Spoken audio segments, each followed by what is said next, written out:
Imagine waking up to the kind of morning that feels so normal, it almost becomes suspicious in hindsight.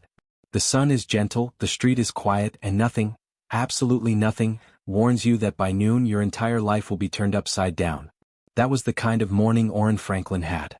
A morning that pretended to be ordinary, right before it opened its jaws and swallowed everything he thought was stable. Before we dive in, I'm curious, where are you watching from? And have you ever had a moment where something simple, like a bank card or account, suddenly failed on you and made your stomach drop? Let me know in the comments. Now, let's step into Orin's world. Orin Franklin's day always began the same way, quiet, intentional, and peaceful. At 67, routine wasn't just comfort, it was art. He laced up his running shoes the same way he had for the last 20 years, double-knotted, with a practiced tug that spoke of discipline carved from decades of teaching law students how order held the world together. Dawn stretched itself lazily across his neighborhood in Decatur as he stepped outside. The air carried that cool, early-morning honesty, a kind of honesty Orin valued more than most people he knew. His jog took him down the familiar streets, past the row of pecan trees, past the retired couple who always waved even at this hour. Nothing felt out of place. Not yet. By the time he arrived at Peachtree Coffee House, sweat had darkened the collar of his gray long-sleeve running shirt. The barista, Maya, greeted him with the warmth of someone who had watched him age gracefully over the years. "The usual, Professor?" she asked. He nodded, tapping the counter lightly. "Black. No sugar. Routine keeps a man sharp." But routine on this day was sharpening something else. When he inserted his credit card to pay, the terminal beeped, a sharp, unfriendly sound. Declined. He frowned lightly, the way someone does when the impossible happens but they give it space to correct itself. Maya tried again. Declined. "That's strange," Orin murmured, voice steady, annoyance tucked neatly beneath that calm exterior. "Try the other card." She did. Declined. Maya looked embarrassed for him, but Orin simply placed the cup down calmly. "Give me a minute. I'll sort it out." Outside, his calm faltered, not visibly but in the small flicker of something behind his eyes. A quiet alertness. The same kind he had seen in his mother when she discovered a relative had siphoned money from her bank account decades ago. That memory wasn't loud, but it was sharp. A thin blade sliding across the morning. He walked to the nearest ATM, inserted his card, and waited. Processing. Then, transaction not authorized. Orin exhaled slowly. "No," he whispered to himself, "this isn't random." He wasn't the kind of man who panicked. His mind always went to structure. If there was a problem, there would be a cause, a timeline, and a solution. But as he checked his phone, opened his banking app, and found himself locked out altogether, the coldness that replaced confusion was almost refreshing in its clarity. Someone had done this. And he already suspected who. The drive to SunTrust Bank felt longer than usual. Every red light lingered, every driver felt slower. Orin kept one hand on the steering wheel, the other drumming against his thigh, an unconscious habit from years of courtroom observation. Inside the bank, a young customer service representative named Lacey greeted him with a professional smile. "How can I assist you today?" "My accounts," Orin said, sliding his ID and cards onto the desk. "They've been frozen. Without my authorization." Lacey typed for a few seconds, her expression tightening. "It says here the freeze was placed by an authorized secondary party." "There is no authorized secondary party," Orin replied calmly. The words weren't raised, but they carried weight, like a gavel dropped softly yet decisively.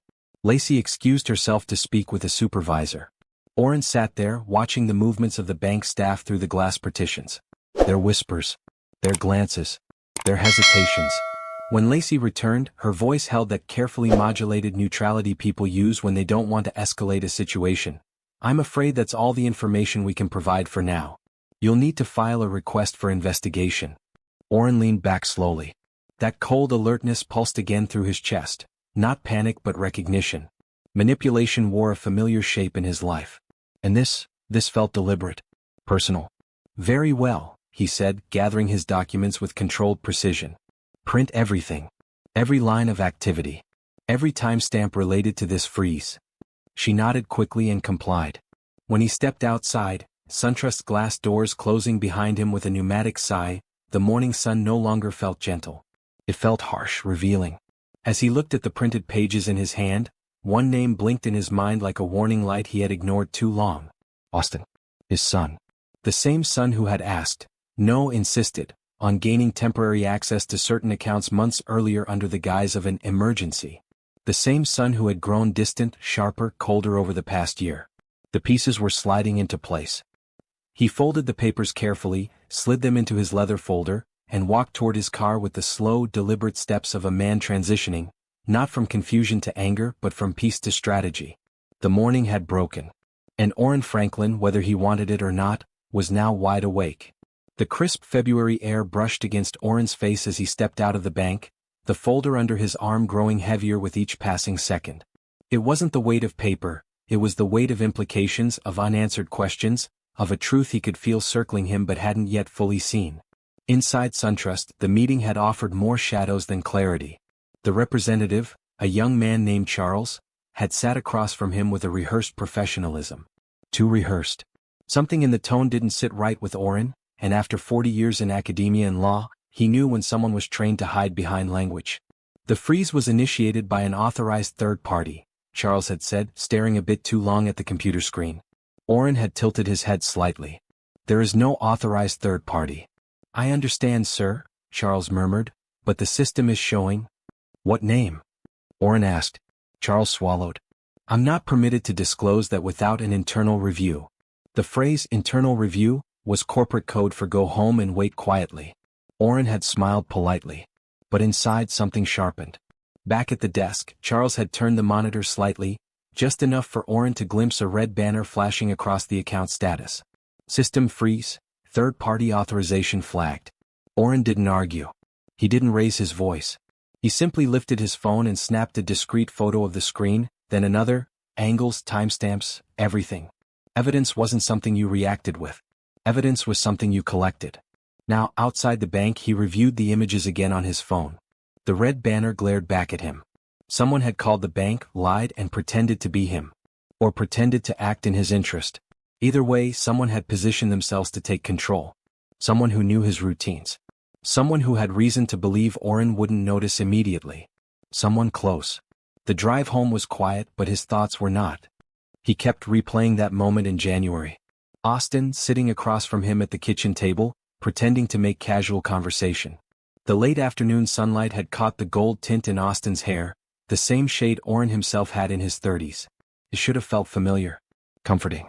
Instead it felt off. Dad, Austin had said, stirring his coffee, you should really let me have emergency access to your accounts. Just for safety. You're not getting any younger. The words hadn't been cruel at the time. Not overtly. Just careless. But now, remembering the faint impatience in Austin's voice, the push behind the smile, it took on a new shape. Orin tightened his grip on the steering wheel. Manipulation wasn't always loud.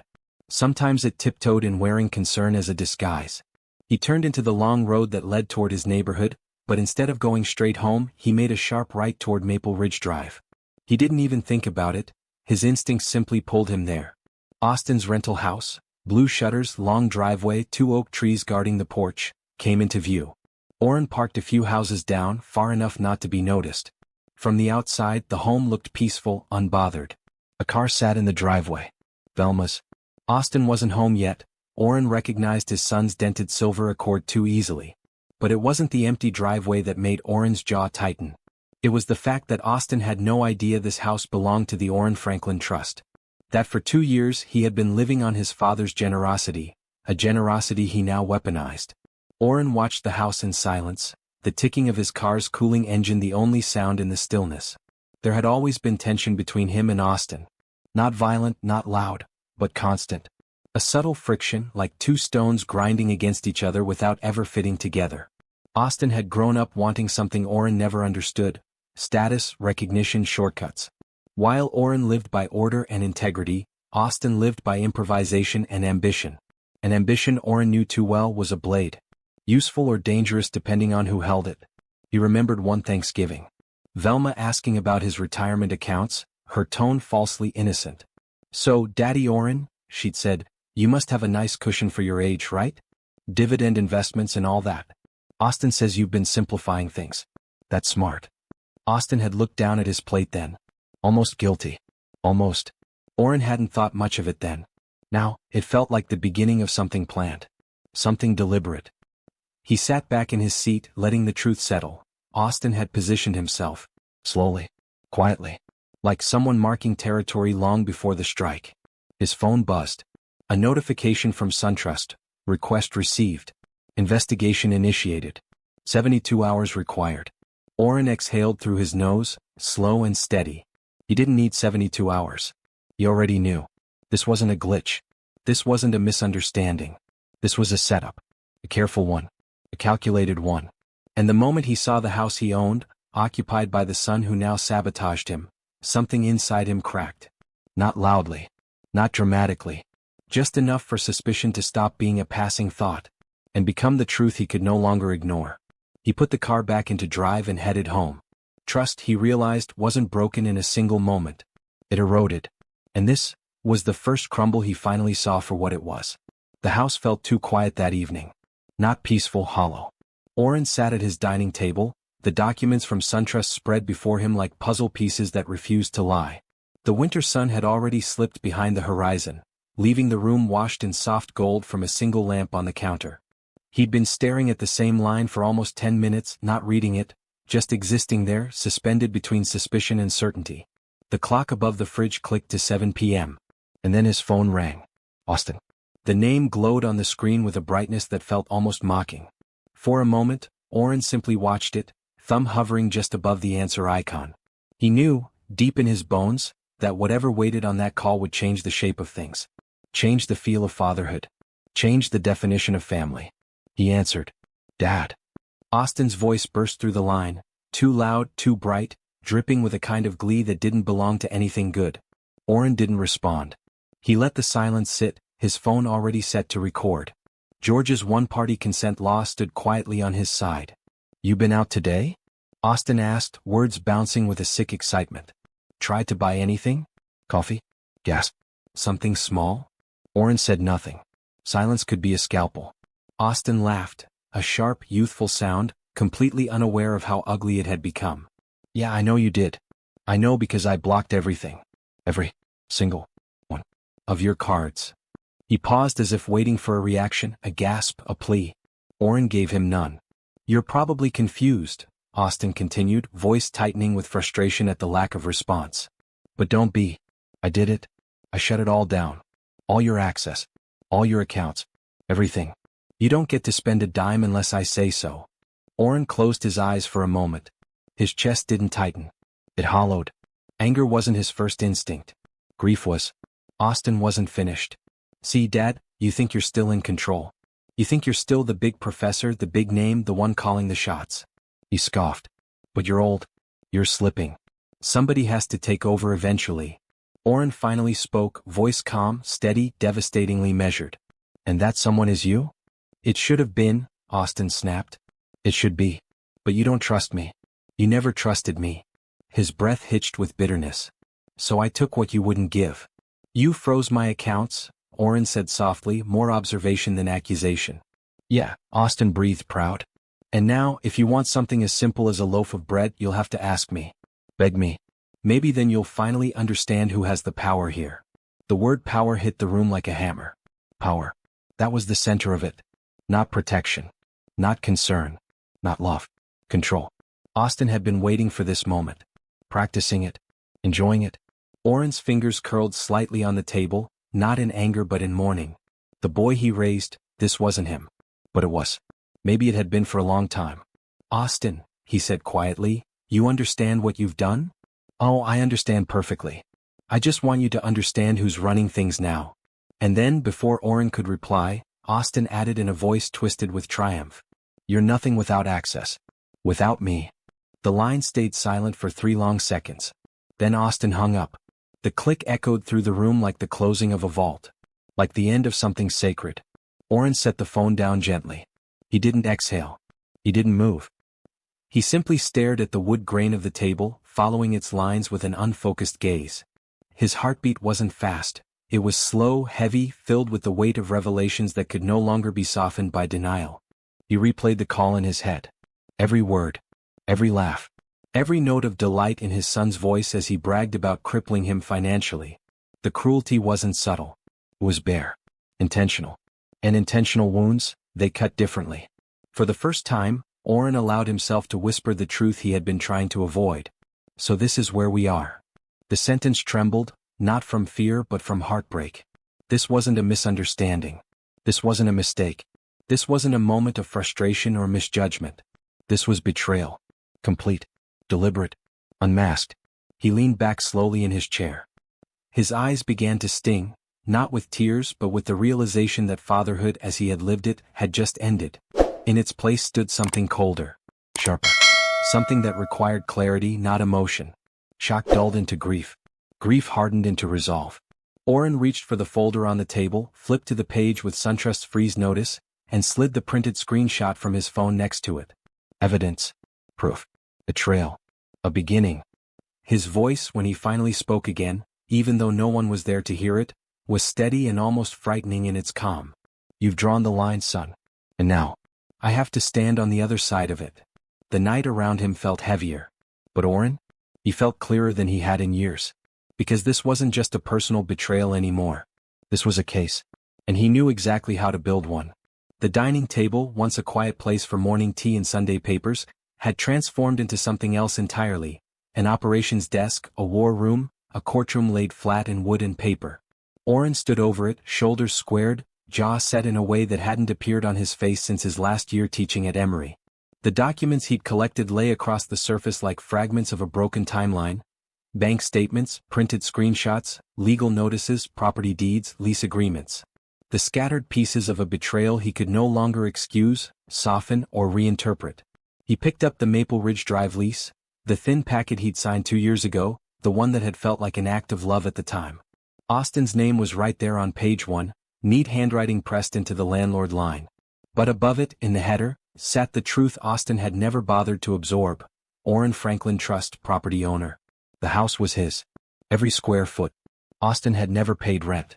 Never asked about it. Never thought to. Orin remembered the day he'd handed him the keys. Austin had hugged him with a warmth that felt genuine then, a gratitude Orin hadn't realized was only skin deep. Velma had cried. She'd called him generous.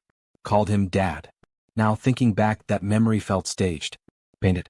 A performance meant to secure comfort. Not a relationship. Not love. Orin set the lease down slowly, carefully, as if touching it too hard might conjure the Austin he once believed existed. He shifted his attention to the bank records next. He traced the timeline with his finger. His accounts active and clean through January, untouched until the freeze. Just days after Austin's suspiciously timed request for access. Patterns were forming.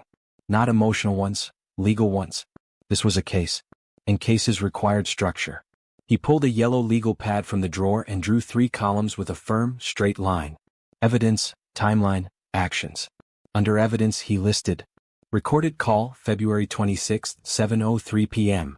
Bank freeze notice screenshots, printed SunTrust activity logs, Maple Ridge Drive lease agreement voicemails and texts from Austin. Under timeline he charted. January 8th, Austin requests emergency access February 26 morning. Cards declined February 26 afternoon. ATM denial, bank visit February 26 evening. Austin's call. Under actions he began writing steps, slowly at first, then more confidently as the path formed. Consult a lawyer, confirm state consent laws, gather lease and property documents, secure emergency funds, initiate legal inquiry. As he wrote, memories surfaced, memories he hadn't invited but couldn't stop. He saw his mother's hands trembling as she shuffled through her own papers 40 years ago.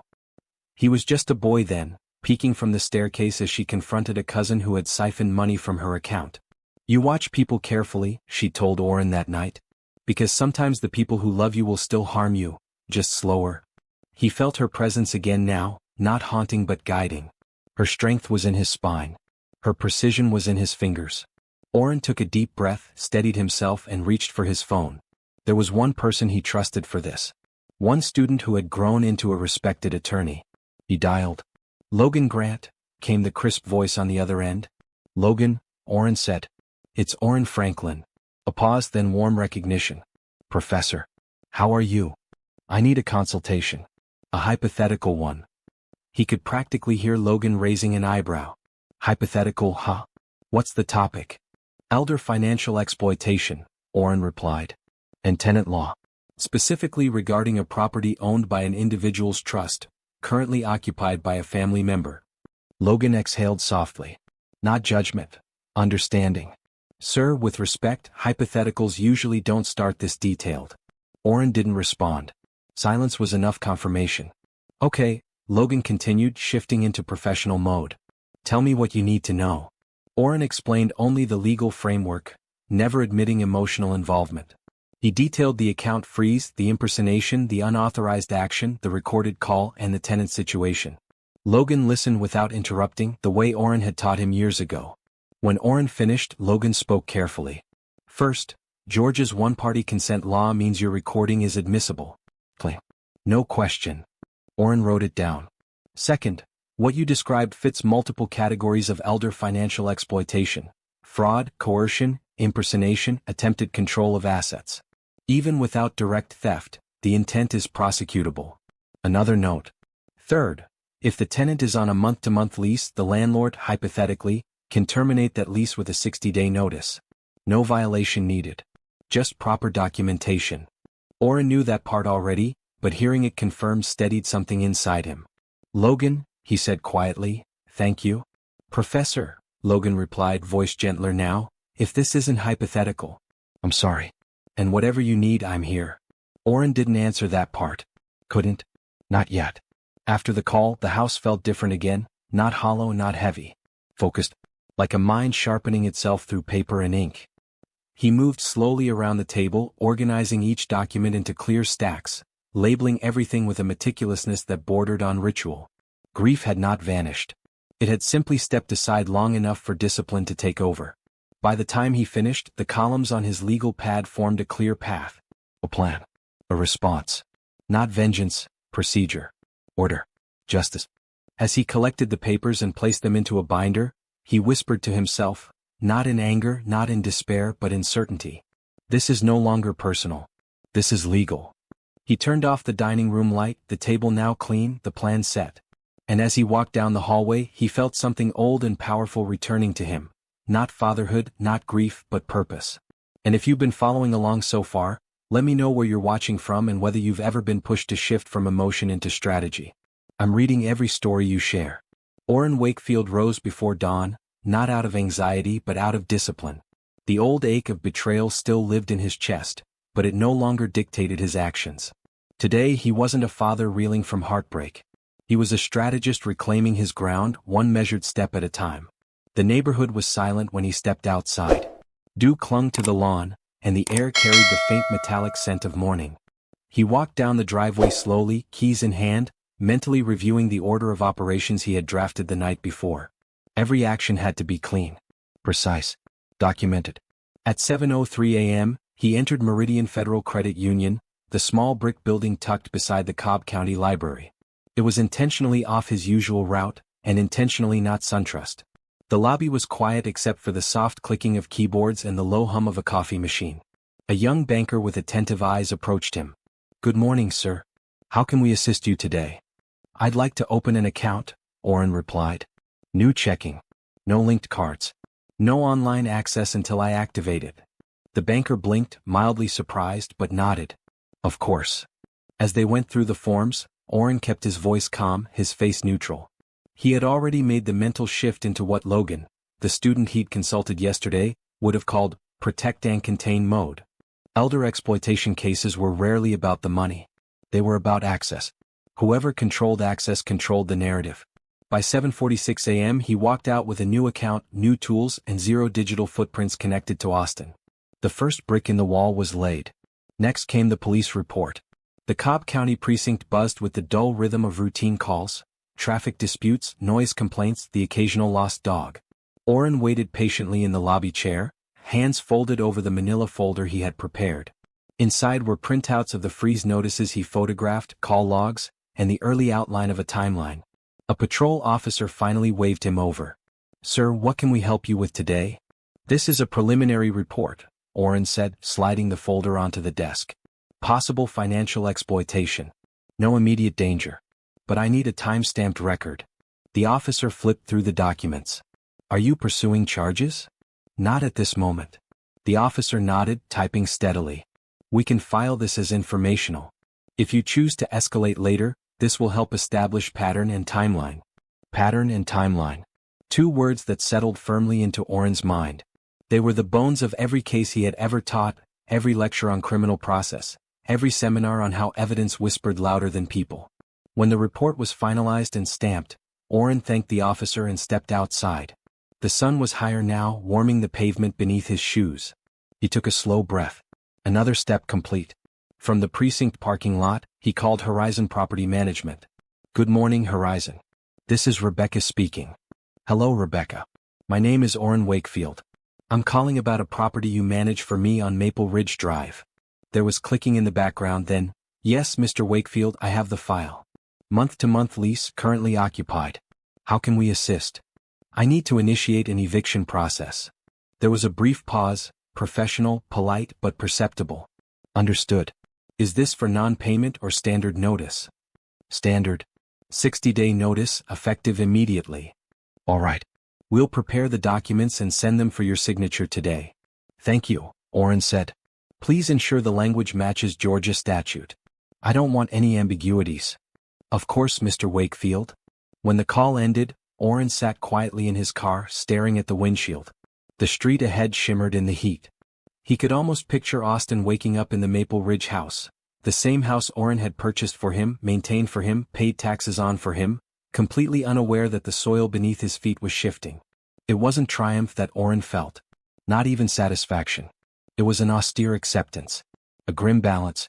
He drove home slowly, passing familiar storefronts and the small park where he used to take Austin when he was a boy. A turbulent, complicated boy who never quite understood how to hold love without squeezing it into resentment. Orin didn't linger on the memories. They came and went like passing clouds. Back at the house, he sat at the dining table and opened his laptop. The eviction draft arrived within minutes, crisp and clinical. He read every line twice. Checked the statutory citations. Ensured the dates aligned. Then he signed it electronically, the pen stroke a quiet severing of the rope that had bound him in place. Next he organized his growing folder. New account details. Police report. Timeline notes. Lease copy. Eviction draft confirmation. Everything went into labeled subfolders, each step preserved like evidence in a vault. His mother would have approved. She used to say, "Order is how you keep people from pushing you into chaos." As a child he never understood. As a man he lived by it. By 4 p.m. his desk was spotless again. His plan was in motion. And for the first time since the morning everything broke, Orin felt the faint stirring of power returning, not the aggressive kind, not vengeance, but a quiet reclaiming of his boundaries. This wasn't retaliation. This was restoration. He looked toward the window where the evening sun painted soft gold across his yard. The house felt different today. Less like a battleground, more like a headquarters. He wasn't done. But he was no longer drowning. "If you've ever had to rebuild power quietly," he murmured in the closing narration, "I'd like to know. Tell me where you're watching from, and if you've ever taken back your life one deliberate step at a time." Marcus Patterson's office at SunTrust was glass-walled, modern, and intentionally unwelcoming. It was the type of space meant to intimidate customers into calm compliance. But today the intimidation ran the other direction. Orin Wakefield walked in with a folder under his arm and a neutrality on his face that professionals often mistook for gentleness. It wasn't gentleness. It was steadiness, the kind that unnerved guilty men. Patterson rose halfway from his chair. "Professor Wakefield, thank you for coming in. I understand there's been some confusion regarding your accounts." "No confusion," Orin replied, taking his seat without being asked. "Just a sequence of actions that require clarity." He placed the folder on the desk and slid it forward. Chronologically organized, tabbed, and time-stamped. Every document, every screenshot, every printed call log looked like it had been curated by a forensic archivist. In truth, it had been curated by a man who had lived his entire life understanding that preparation was the most elegant form of self-defense. Patterson hesitated before opening it. "May I take a moment to review?" "You may," Orin said. His tone wasn't sharp, but it was final. The manager flipped the first tab. The freeze notice photographs. Then the second. The ATM denial printouts. Then the third, notes from the police report filed earlier that week. His eyebrows tightened with each page. But it was the final item, a USB drive, that made Patterson's jaw shift nervously. "I assume your IT department can handle MP3 files?" Orin said mildly. "We can, of course," Patterson answered, plugging it into his computer. This is a recorded call from yesterday evening. In Georgia, one-party consent laws meant Orin's recording was not only legal, it was impeccable evidence. The audio came through the office speakers. Austin's voice, sharp, triumphant, dripping with malice. You think I won't? You think I can't? Dat I can shut your whole life off. And I did. Beck. Ask me for your own money. Patterson froze. The color drained from his cheeks. The recording played on, each word a self-incriminating knife that Austin had gleefully plunged into himself. When the audio clicked off, silence settled heavily. Orin folded his hands. Now you understand why I'm here. Patterson swallowed. Sir. I'm deeply sorry this happened. There must have been a breach of protocol. This kind of freeze requires internal authorization. That is correct, Orin said. And we did receive an authorization. From whom? Orin asked, though he already knew the answer. Patterson exhaled slowly. Marcus Webb. A small tightening in Orin's jaw was the only sign of recognition.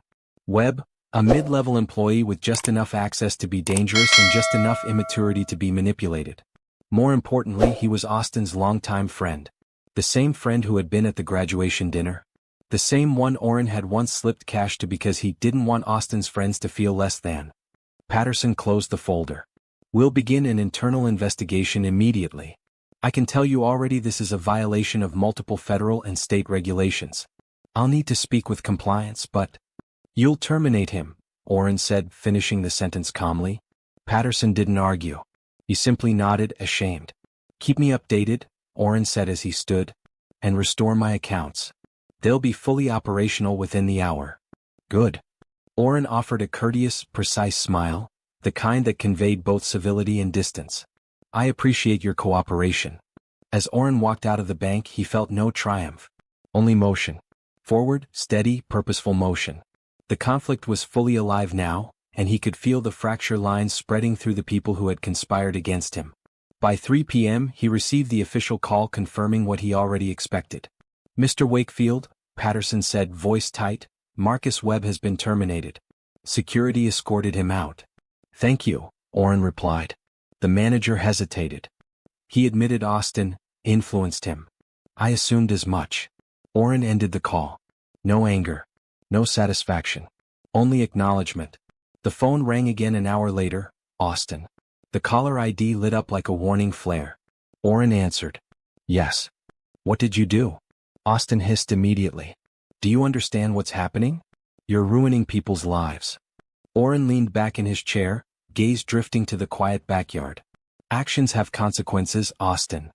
Oh, so now you want to lecture me? You think you can just...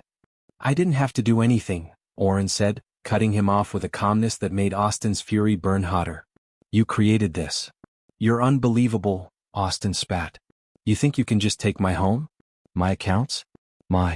The home you're referring to is mine, Orin corrected. As for your actions today and the past months, they've simply been recorded. Austin's breathing turned ragged. You're going to regret this. No, Orin said, voice barely above a whisper. I regret far older things than this. He ended the call, not abruptly, not dramatically, just decisively. The next wave came in the form of text messages. Dozens of them. Threats. Pleading. Accusations. Rambling paragraphs about loyalty, about abandonment, about how Orin never understood family. Orin muted the thread. Velma called next. Her voice dripped with honeyed sympathy. Orin, sweetheart, we're so worried about you. Austin told me you're confused. You know how stress can. He hung up before she finished the sentence. There was a time when that tactic might have worked. A time when Velma's soft manipulative tone could have guilted him into placating both her and Austin. But not now. Not anymore. By the evening, the emotional storm around him intensified, but inside Orin something settled. He felt strangely insulated, as if he were behind glass watching the chaos swirl outside. He wasn't participating anymore. He wasn't reacting. He wasn't even angry. He was done. The conflict had escalated, yes. But for the first time the cracks weren't in him, they were in them. The week began with a cold drizzle, gray clouds pressing down over Decatur like an ominous ceiling. Orin Wakefield watched from his dining room window as the mail truck rumbled past his home for the third consecutive time. Inside its metal belly was a bundle of warnings Austin refused to see, The eviction notice, certified and date-stamped, each delivery attempt logged meticulously. Orin had expected denial, maybe even anger, but Austin's response was disbelief tinged with arrogance. He didn't think his father would follow through. He didn't believe the consequences were real. By the third missed delivery, Orin's patience remained intact. He had moved past the initial shock of betrayal, and the emotional ripples no longer dictated his actions. Everything was procedural now. Each ignored notice, each delayed acknowledgement, only confirmed the clarity of his plan. Austin and Velma were acting as if they had the upper hand, blissfully unaware that the walls were already closing in. Inside the family network, Austin began spreading rumors. He called relatives, friends, even colleagues. "Dad's memory is slipping," he said casually. "He's been forgetting things. Making mistakes. It's concerning." His voice was casual, almost conspiratorial, as if he were doing them all a favor. Orin heard of the rumors through muted calls from family members, all cautious and curious. He considered ignoring them. For a moment he let the whispers float past his ears. But then he thought, evidence, not assumption, would be the answer. Facts, not fear. He scheduled a cognitive assessment with Dr. Chin, a respected neurologist in Atlanta. The appointment was brief but precise. Tests of memory, calculation, verbal fluency, attention, all administered with exacting rigor. When the results came back, Orin read the report twice, ensuring there were no errors. Perfect score. Full cognitive capacity. He printed the report and filed it into the growing binder labeled meticulously with color-coded tabs. Banking, communication, legal, evidence. Every page was a step forward, every tab a pillar supporting the truth. Robert, the older brother, visited that afternoon. He brought calm but also perspective Orin needed, insight only an insider could provide.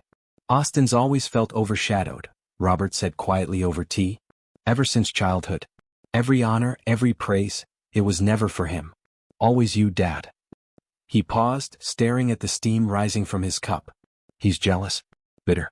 And it's worse now because he thinks he's smarter than you. He thinks he can manipulate everyone. Even Velma." Orin nodded, absorbing the truth with a clinical detachment. Yes, Austin had always struggled with recognition, always measured himself against his father, and always assumed he could bend the rules in ways Orin never would. It didn't excuse betrayal. It only explained its roots. Later that evening, Orin met with Logan Grant again. The young attorney had become his silent counsel, a conduit for translating evidence into potential legal action. The meeting took place in Orin's study, where the binder was laid open like an atlas of the unfolding conflict. "Everything is color-coded," Orin said, flipping to the banking tab. Screenshots, freeze notices, and call recordings were stacked neatly. "I want to make sure nothing is missed." Logan ran his hands over the tabs, flipping pages methodically. "The documentation is solid," he said. "The recordings, the timelines, the internal bank report. If you wanted full criminal prosecution, you have it. Elder financial exploitation, computer fraud, conspiracy. It's all here." Orin leaned back, feeling the weight of truth settle around him. Justice had not yet been served, but it was becoming inevitable. The binder, the evidence, the reports, they weren't just documents. They were shields and weapons combined. He looked at the map of the Maple Ridge Drive property, noting the lease expiration dates and the 60-day notice periods. Every procedural step taken by Horizon Property Management had been timed to perfection. The eviction notice had been attempted 3 times now, and each failed attempt simply reinforced the meticulous legal structure he had built. Austin's bluff was transparent. His ignorance of Orin's forethought only made the walls close faster. Robert's voice echoed in his mind. Jealousy and ambition had always driven Austin.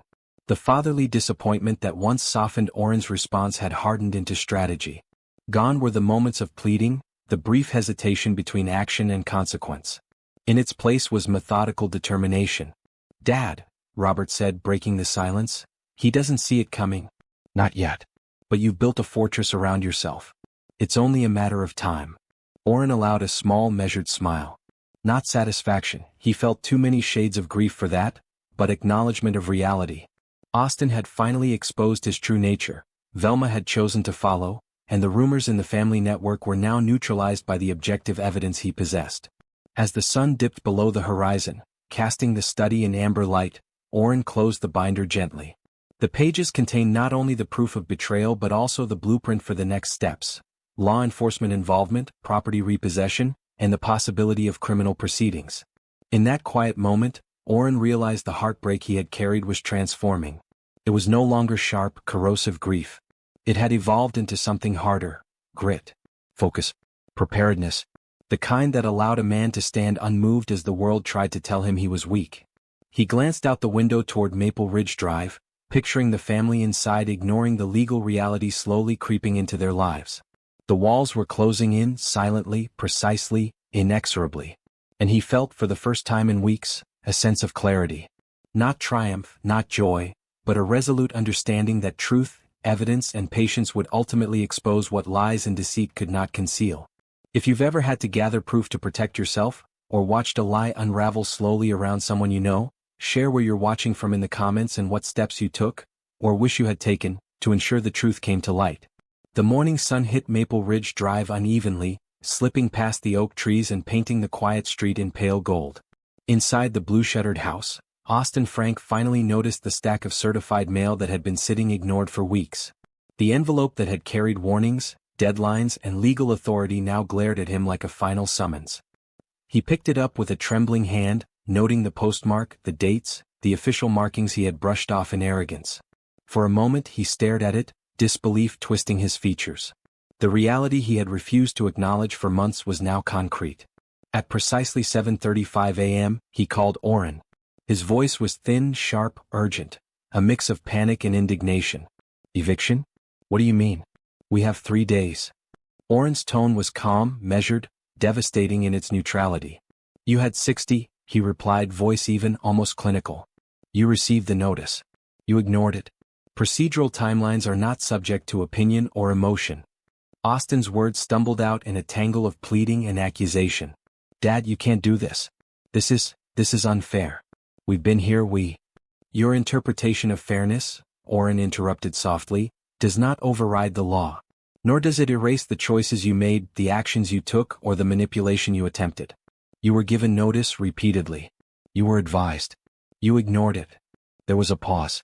Austin's breathing became audible, erratic, as though trying to catch air while standing under an invisible weight. Orin let the silence stretch, allowing the consequences to fully register in his son's mind. Before Austin could respond, Velma's voice joined in, a trembling, honeyed tone meant to appeal to pity, to distract from responsibility. "Orin, please, we didn't mean for anything to get so far. Can't we work something out?" Orin leaned back in his chair, fingers lightly tapping on the table. He remembered the previous calls, the veiled suggestions, the attempts at gaslighting and soft persuasion. His voice was steady, unwavering. "Velma, the discussions of manipulation, of coercion, and of deceit are now matters of record. Your attempts to influence outcomes were noted and preserved. We proceed according to law, not sentiment." By mid-morning, the reality had fully set in. Austin and Velma moved with the grim efficiency of people forced into reckoning. Their bags were packed, the furniture loaded onto a rented U-Haul. Orin had instructed Horizon Property Management to oversee the logistics with precise timing. By May 1st, the house that had symbolized comfort, entitlement, and false security for the pair was empty. Their exit was marked not by confrontation but by quiet fury and shame, their own choices reflected back with unforgiving clarity. The savings they had assumed were secure were siphoned into emergency rent, deposits, and transportation for a smaller, cramped apartment in East Atlanta. Every dollar felt like a penalty extracted by the simple and unyielding mechanisms of consequence. By late afternoon, Orin received an update from legal counsel. Austin's employer had suspended him. The subpoena, linked to the investigation of elder financial exploitation, had arrived at his workplace, creating immediate operational and reputational complications. He could no longer function in the professional sphere with the same freedom he had once assumed. The suspension was temporary, pending further proceedings, but it was a blow nonetheless. Orin, meanwhile, remained detached, not from cruelty but from emotional reactivity. He had anticipated this collapse. Not the timing, not the precise tremor of panic, but the inevitability. He had prepared for it. He had documented every step. And now, watching the final consequences settle, he felt only the quiet acknowledgement of justice carried out. In the neighborhood, the street looked unchanged, trees swayed in the spring breeze, neighbors went about their routines, but within the Frank family the landscape had shifted irrevocably. Austin's arrogance, Velma's manipulation, and the months of denial had crumbled under the weight of law, procedure, and evidence. Orin reflected for a moment, reviewing the binder of carefully labeled tabs, photographs, call recordings, and legal correspondence. Each page represented a choice, a record, and a consequence. It was orderly, precise. The day closed with a rare quiet. Orin sat in the empty living room, hands folded over the binder on the coffee table. The sense of collapse that had gripped Austin and Velma, panic, fury, shame, contrasted sharply with Orin's composure. Not satisfaction, not vindictiveness, just an unshakable recognition that responsibility and accountability had found their mark. He allowed himself a brief thought of grief for what the father-son relationship had been, what it could have been. But it was tempered immediately by clarity. Emotional attachment without consequence would have left Austin's lessons incomplete. Justice, not emotion, had ensured accountability. And as Orin looked out toward the horizon, past the blue-shuttered house now devoid of its occupants, he understood that the sting of betrayal had transformed. It was no longer sharp anguish. It was awareness, the kind that allowed a man to act decisively, without rage, without hesitation, knowing that actions once taken must always carry consequences. If you've ever had to watch someone finally face the results of their choices, or had a situation where accountability arrived exactly when denial ended, share where you're watching from in the comments. It's in those moments, the collapse and the recognition, that clarity often comes, even if it arrives late. The morning sunlight fell softly across Orin Wakefield's study, but inside the room, the weight of accountability was palpable. He sat at his desk, the binder open, the color-coded tabs aligned perfectly, each representing months of methodical planning and evidence gathering. Today, the next phase of the process would unfold, not in anger, not in vengeance, but through the measured channels of law. The call from the district attorney's office came just after 9. Eddie Palmer's voice was steady, professional, but tinged with awe at the thoroughness of Orin's documentation. "Mr. Wakefield," she said, "we've reviewed everything you submitted. The recordings, the bank logs, the communications, the lease documents. It's more than sufficient to open a criminal investigation. Elder financial exploitation, conspiracy, identity fraud, these charges are all actionable." Orin nodded to himself. He had anticipated this. He had prepared for it. Evidence, chronology, verification, these were his allies. The DA's office began contacting witnesses, compiling statements, and reviewing the internal reports from SunTrust. One crucial piece of the puzzle came from Marcus Webb, the junior banker who had executed Austin's instructions without question. Webb had been terminated, but under the pressure of investigation, he cooperated fully, forwarding 23 text messages between himself and Austin that left little room for ambiguity. Every directive Austin gave, every encouragement of the freeze and manipulation, was preserved in digital ink. Velma, facing the weight of public exposure and the unraveling of her carefully curated narrative, made a quiet but decisive choice. She left Austin, packing her belongings into a small SUV and driving toward her parents in Chattanooga. The separation was silent but unmistakable, an acknowledgement of the untenable position she now occupied. Austin, stripped of support, began calling Orin repeatedly. At first it was anger, then frustration, then pleading. By the fourth call, his voice cracked under the weight of realization. "That. I didn't mean, please. I'm sorry. I know I made mistakes. Can we talk?" Orin answered each call calmly, his voice measured and unwavering. "Austin, I hear your words. But what you did and what I am overseeing now are separate. Apologies do not undo actions. They do not erase consequences. This is a matter for the legal system." Yet he provided the DA's office with precise input. Not to exact revenge, not to make Austin suffer beyond reason, but to ensure accountability and restitution. "I want consequences that are just," he explained.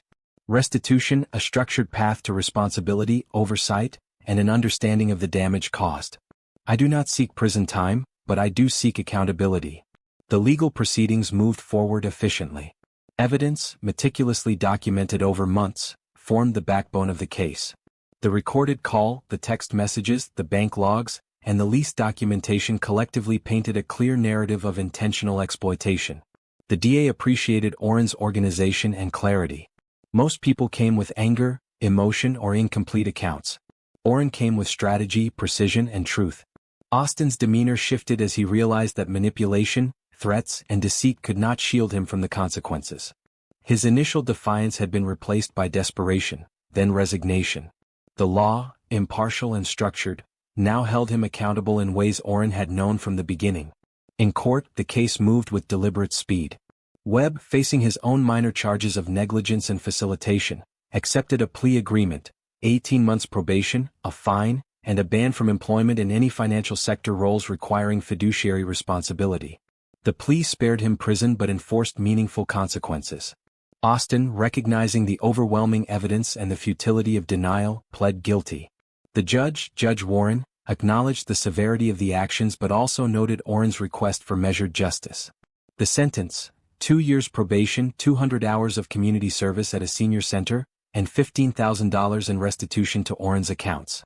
The order included oversight measures, ensuring Austin would not repeat his actions. Orin sat quietly in his study as he read the official court documents. The relief was subtle but profound. Justice had been served, not in spectacle, not in cruelty, not in emotional vengeance, but in law, in structure, in measured consequence. The system had upheld accountability, and Orin had orchestrated it with dignity. Outside the window, the afternoon sun slanted across the yard. He thought briefly of Austin, not with hatred, not with lingering grief, but with acceptance. Accountability had been delivered. Restitution had been ensured. Lessons had been enforced. He reflected on the months leading up to this moment. The betrayal, the manipulation, the months of planning, documenting, consulting, and executing. Every step had been measured, every action purposeful. His mother's words from decades ago echoed in his mind. Order is how you protect yourself when chaos threatens to claim what is rightfully yours. For Orin, the lesson was complete. Justice had arrived in a form he understood, clear, lawful, and unwavering. No need for theatrics. No need for malice. Just balance restored. Later, he received a letter from Austin, a mixture of apology and acknowledgement. Orin read it once, folded it neatly, and placed it in the binder under a new tab, Admissions. No response was necessary beyond what he had already provided: the law, the process, the restoration of right. Orin leaned back in his chair, allowing himself a rare exhale. The binder closed, the documents were safely filed, and the day's light filled the room with quiet assurance. The chaos of betrayal had passed, the structure of accountability remained. And as the sun dipped lower in the sky, Orin spoke softly, almost to himself, "Justice is served, not revenge." That is the lesson they will carry, whether they understand it yet or not. If you've ever sought accountability without vengeance, or witnessed a system uphold consequences with dignity, share where you're watching from in the comments, and how clarity and law guided the resolution in your own experience. The late afternoon sun poured a warm amber across Decatur, spilling over the rooftops, highlighting the familiar sidewalks where Orin Wakefield had walked for decades. After months of chaos, betrayal, and meticulous legal maneuvering, there was a stillness in the air that he hadn't felt in years. It was not a triumphant calm, nor was it bitter satisfaction. It was quiet, steady freedom, the kind that comes when justice is done and the weight of unresolved conflict finally lifts. Orin sat at his study desk, reviewing the final bank records and restitution checks. Every dollar reflected accountability, every line on the ledger told the story of consequences accepted. But Orin didn't keep the funds for personal gain. Instead, he envisioned something larger, a purpose that transformed personal pain into communal protection. He drafted the framework for the Elder Protection Legal Scholarship, a program designed to support law students pursuing advocacy in elder financial abuse and exploitation.